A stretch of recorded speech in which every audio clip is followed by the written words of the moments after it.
Hello, welcome to today's collective general reading.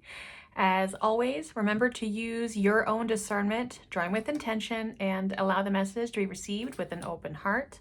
A quantum reminder, we are speaking through symbol and story here, so please do not rely on tarot readers for any of your factual evidence. You are always encouraged to do your own research, especially when engaging with strangers on the internet. Equal. So, I just recorded the previous two readings that would have been out before this, and so while this is a bit shift of a difference, I highly recommend you watch those for context, because we're going to be unlocking this through love.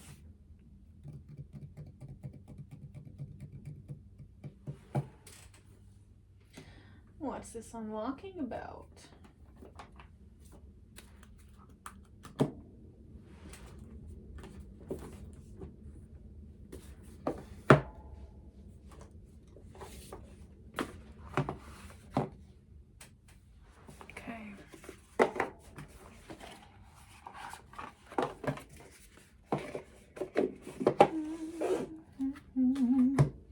Oh yeah, I put everything away, but I did not put these away.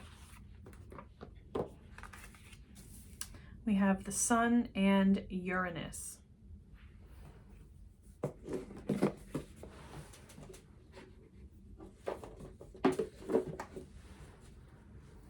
Okay.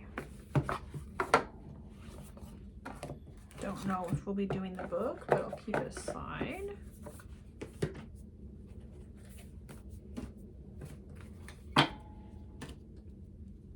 Okay.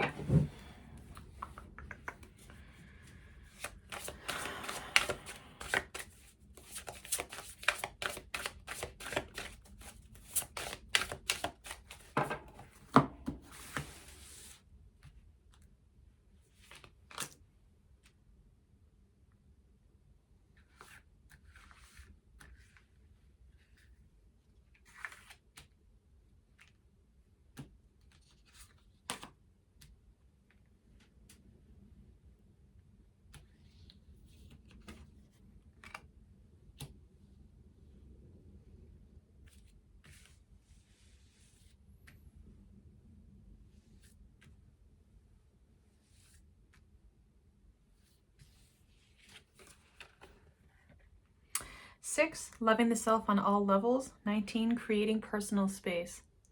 So this is the empath's oracle deck. So yes, loving the self on all levels.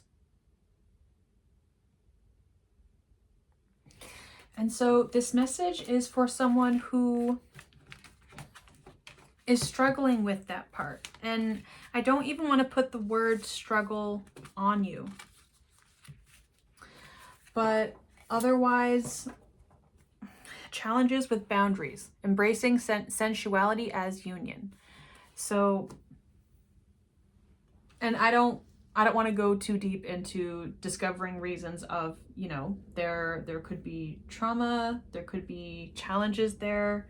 There's a lot of reasons. But I'm getting this as a message for someone specifically.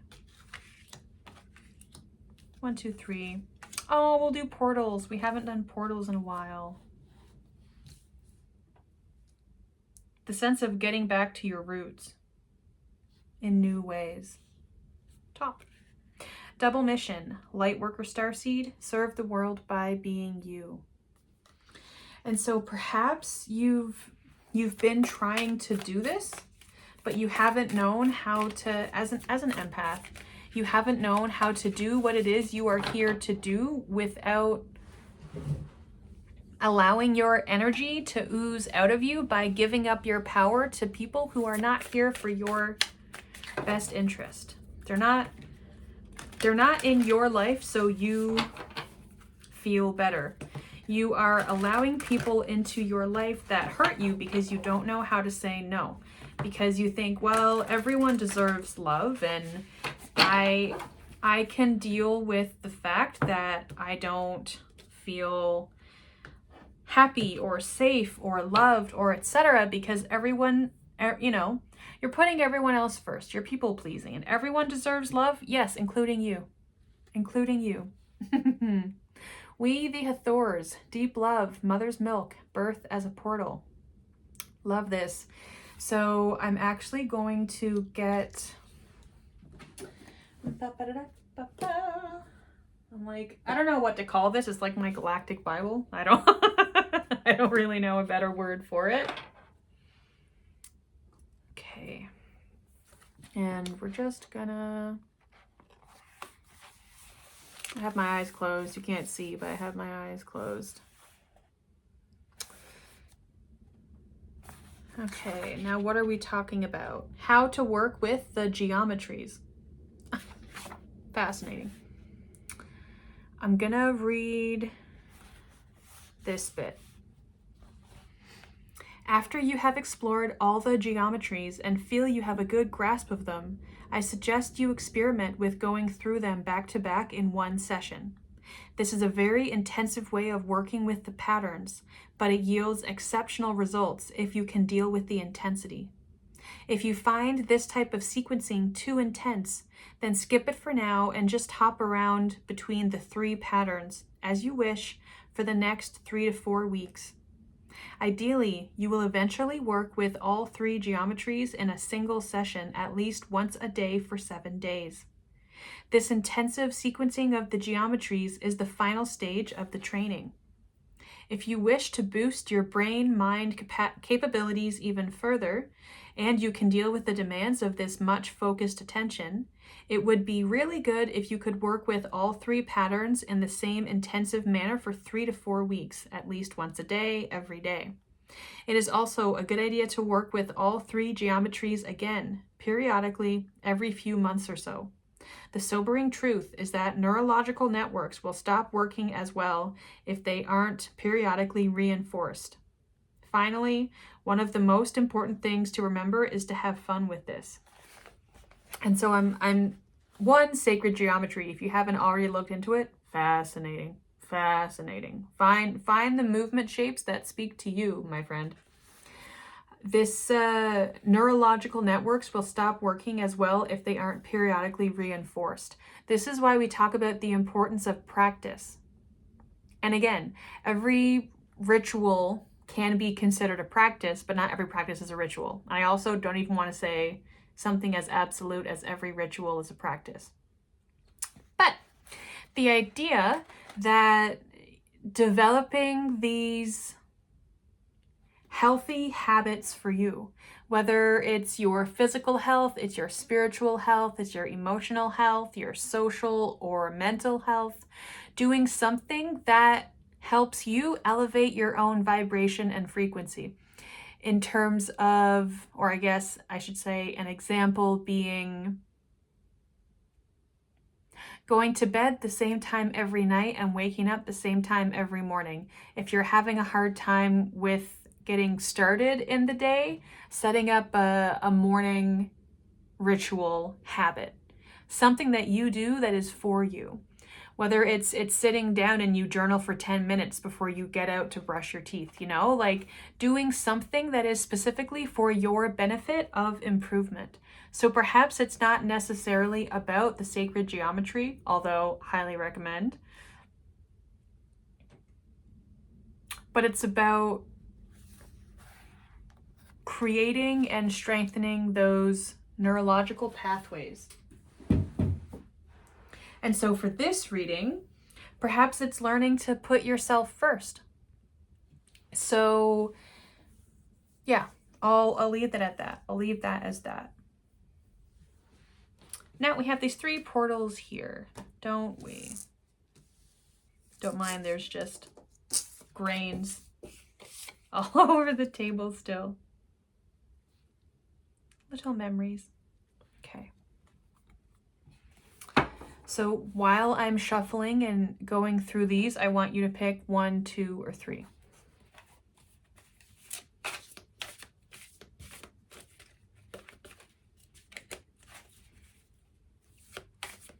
And these cards here, they're scented.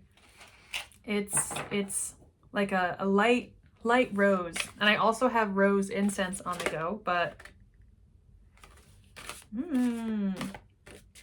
8 of Wands. the Lord of Swiftness. Three of Wands, the Lord of Established Strength. So we got most of the same colors, but here we have this magenta. Now, what's beneath? High Priestess, the priestess of the silver star. And then the devil, just for kicks. So this change can happen fast once you determine what it is that you want it to be. I'm seeing all of this red around you, I'm seeing as your root chakra.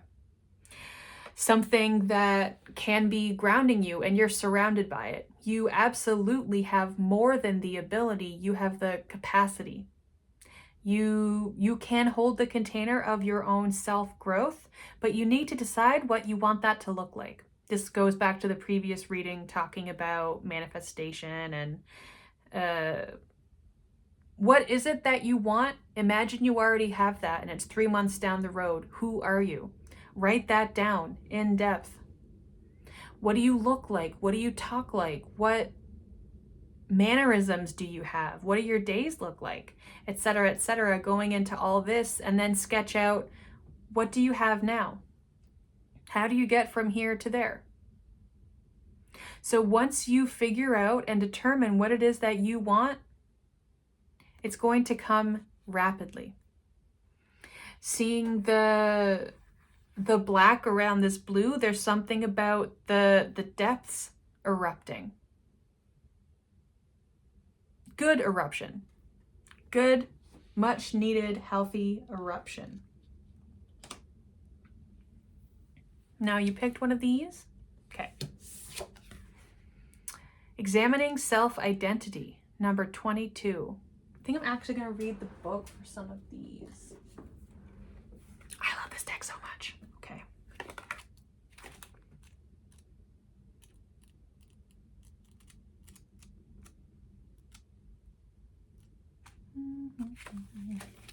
And they're fairly long, so I won't read all of them. 22, examining self-identity. Essential themes: questioning the role of labels and titles in our lives, valuing our uniqueness and respecting that of others, remembering that we are all one at the end of the day.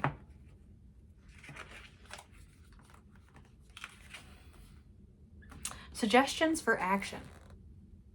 When mindfully looking at our emotional state at any given time, we have the opportunity to think back on our experiences to see which emotional responses are our own.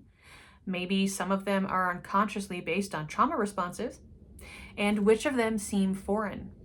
It takes some time, as I hear the wind picking up. But with enough self-awareness, we can figure out what belongs to us and what belongs to others. We can peacefully release external emotional energy with light and care.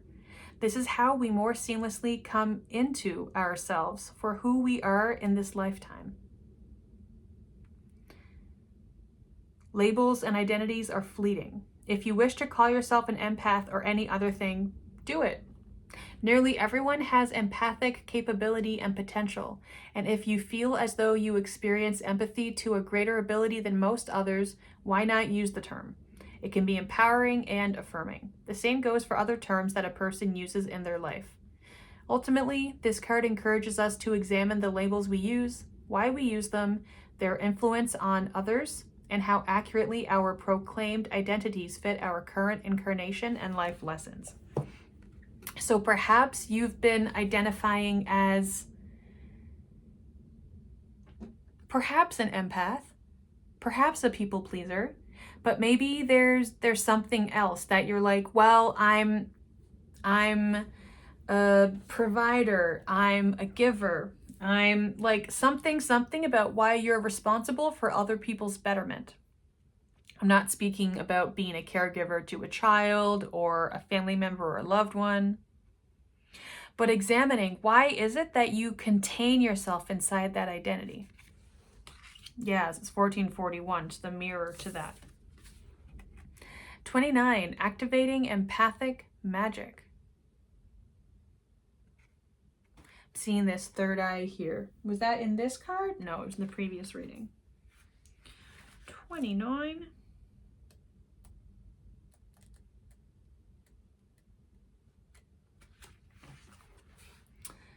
Essential themes.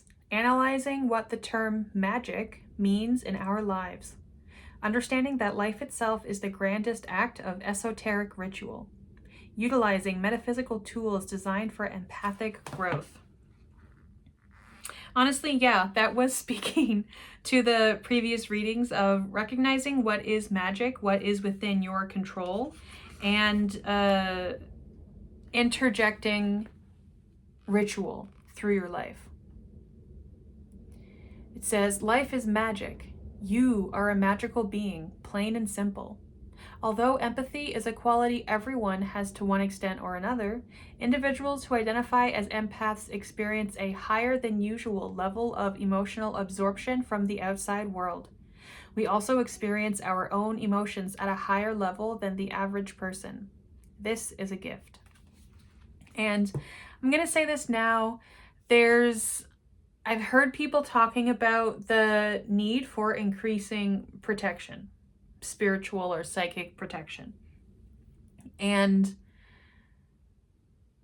perhaps it's about finding time to discover the clarity of what is yours versus what is not yours to hold on to. That's something that I think a lot of empathic people do, is that they feel other people's experiences and then they feel responsible for them, or they take them on and they think that they're their own, and then they apply that lens to their own life, and it's just this cyclical little disaster spiral.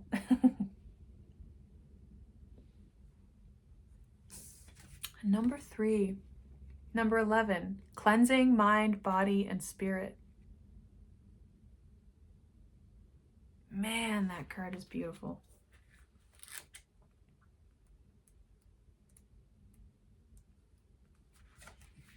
I just want to say, boy, oh boy.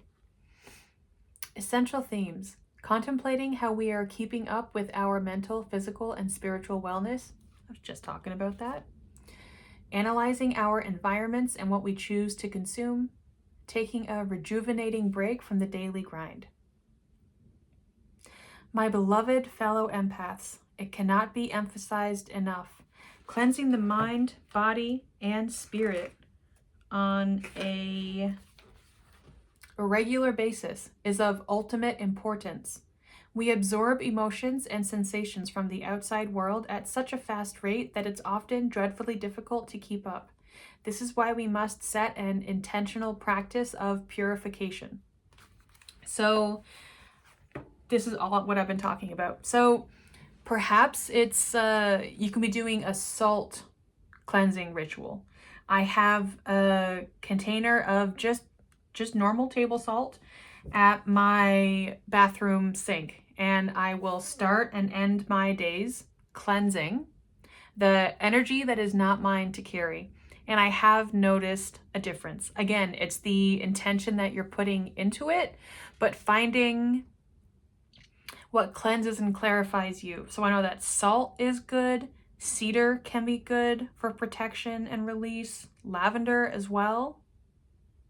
And, do your own research, find what works for you. But I'm just, this inner blue here. I'm seeing this seafoam green as this layer of protection around yourself. People talk about a golden dome of protection and like physically envisioning it around your body. And I'm seeing all this green that it's either, if it's coming in, it's being repelled, it's being held.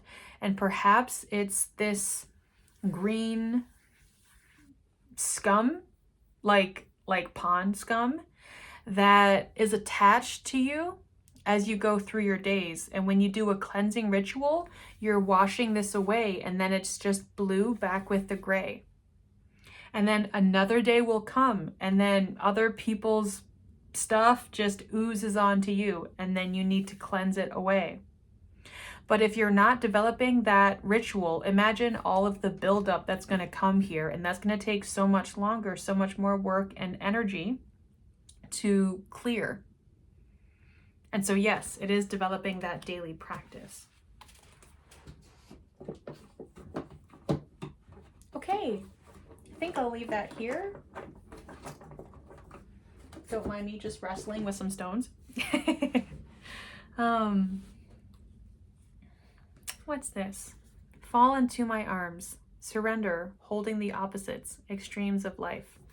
I'm seeing this same blue. Yeah? So, if you enjoyed this reading, if any of it resonated to you or felt interesting, you can like this video, comment down below, and subscribe to hear from me more often. In the description, you will find a link to the 444 Collective, which is my Substack. It's a virtual ecosystem where we can gather and have more of these conversations with nuance that you can't really have on the open World Wide Web. Stay tuned.